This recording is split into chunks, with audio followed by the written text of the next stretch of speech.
Bienvenido de nuevo a este estudio de la sana doctrina de la Biblia, el cual forma parte de la biblioteca Cristianismo Primitivo, libro Doctrina de la Biblia, exposición de doctrina cristiana.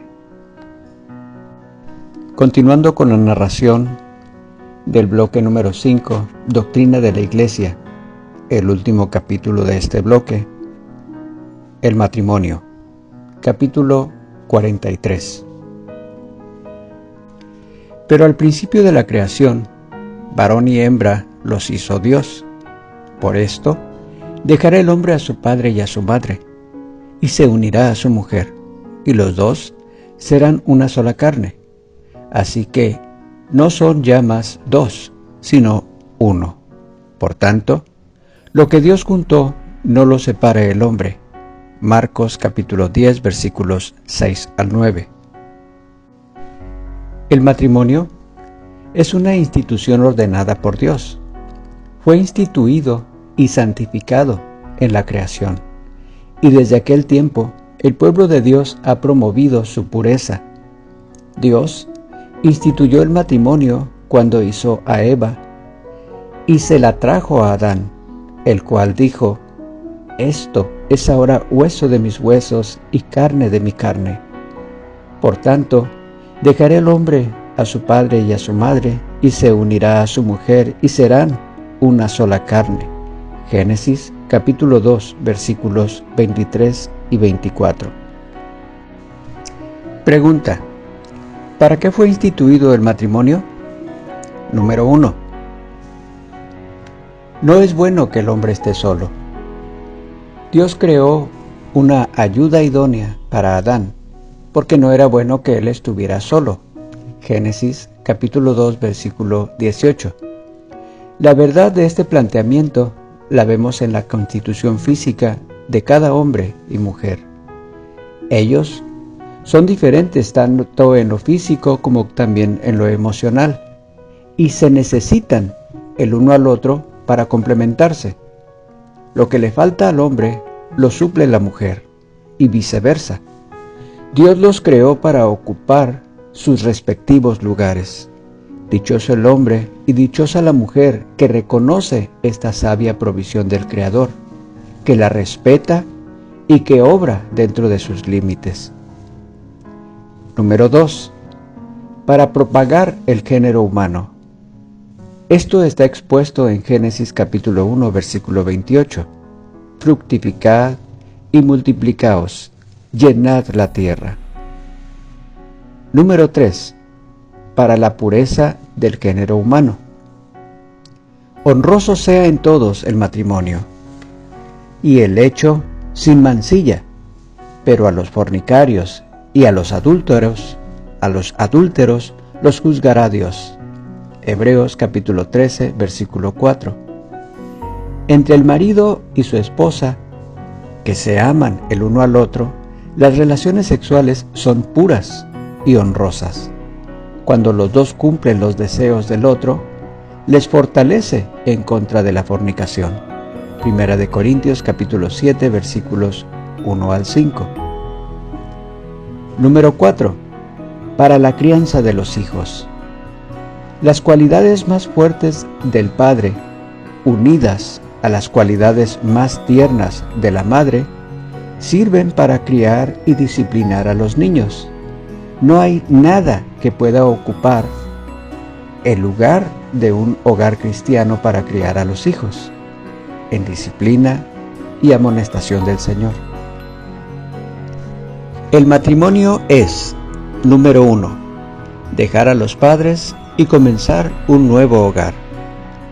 Génesis capítulo 2, versículo 24 lo expresa así: por tanto, dejará el hombre a su padre y a su madre, y se unirá a su mujer.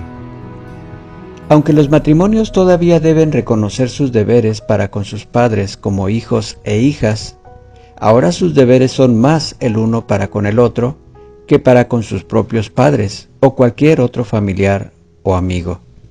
Ellos ahora forman un nuevo hogar. El marido es la cabeza y la esposa es la ayuda idónea. El matrimonio es, número 2, llegar a ser una sola carne, con alguien del sexo opuesto. Cuando la pareja se casa, los cónyuges unen sus corazones, manos, mentes y hasta sus posesiones. Ellos llegan a ser uno en pensamiento, en afectos y en propósitos. Dios los une en una sola carne. Número 3. Una unión pronunciada por Dios que dura por toda la vida. ¿Cuándo comienza un matrimonio? Cuando un hombre y una mujer dejan a sus padres y se unen ante Dios. ¿Cuándo termina un matrimonio? Dios une a la pareja casada de por vida. Dios ve a los cónyuges como un matrimonio hasta la muerte de uno de ellos. Marcos capítulo 10, versículo 9. Primera de Corintios capítulo 7, versículo 39. Leyes matrimoniales. Casi todas las naciones tienen leyes sobre el matrimonio. Los cristianos debemos someternos a tales leyes, a no ser que las mismas no estén en armonía con las leyes divinas. Veamos algunas de estas leyes. Número 1. Prohíbe que un creyente se case con un incrédulo. Moisés, Deuteronomio capítulo 7, versículo 3. Josué, capítulo 23, versículos 11 al 13.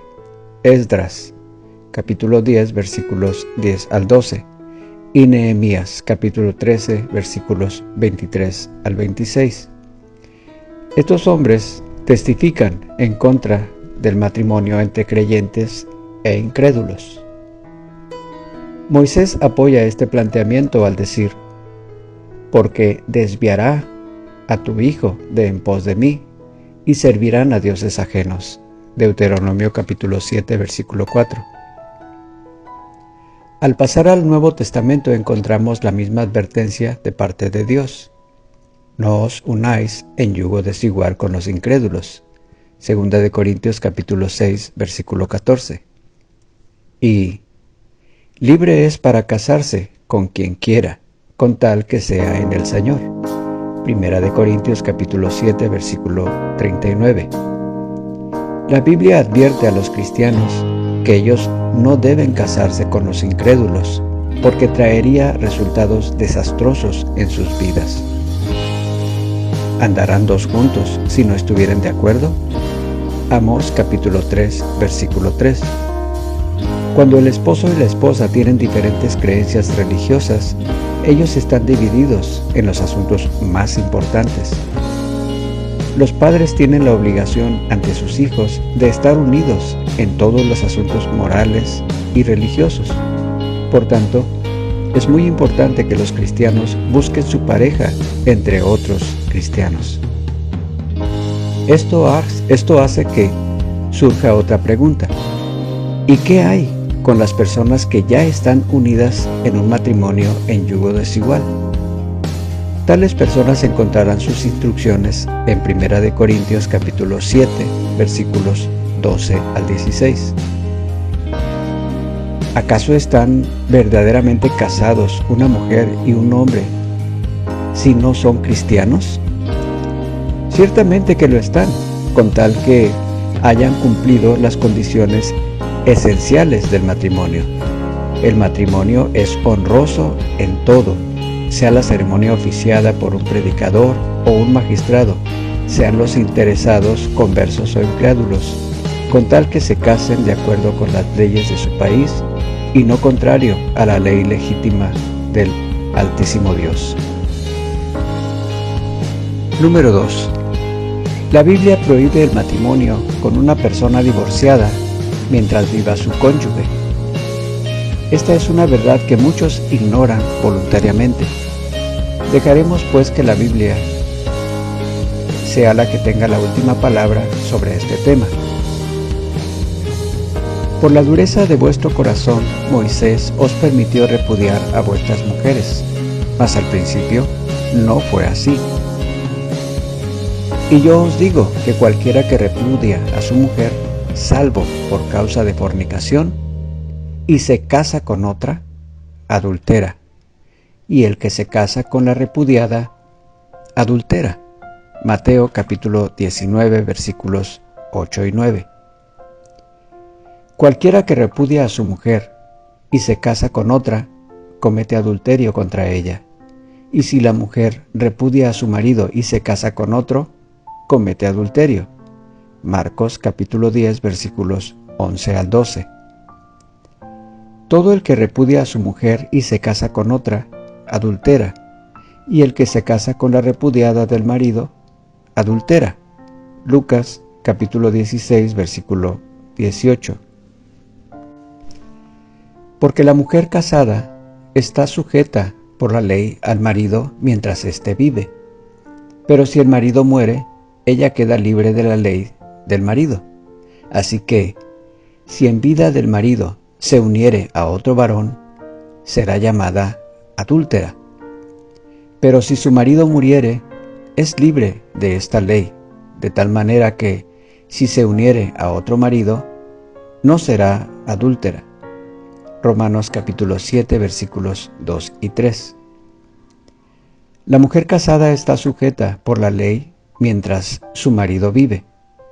Pero si su marido muriere, libre es para casarse con cualquiera, con quien ella quiera, con tal que sea en el Señor. Primera de Corintios capítulo 7, versículo 39. Número 3.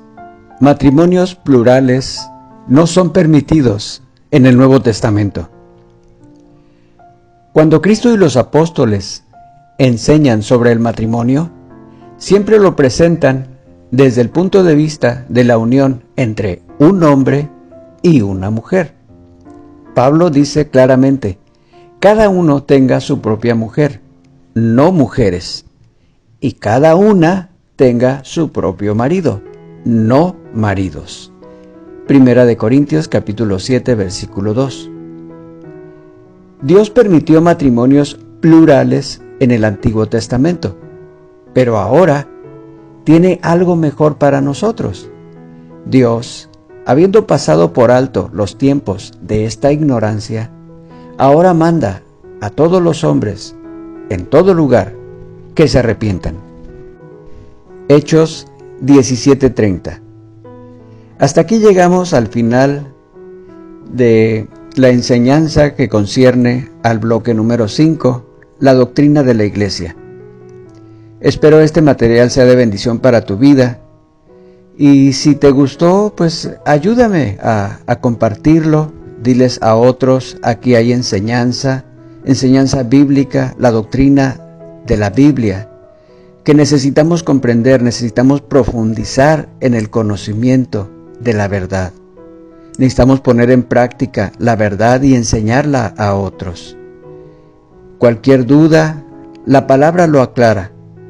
Es nuestro libro, la Escritura es inspirada por Dios. El Señor te bendice, te llene de bendiciones. Espero reunir tus expectativas. Hasta la próxima.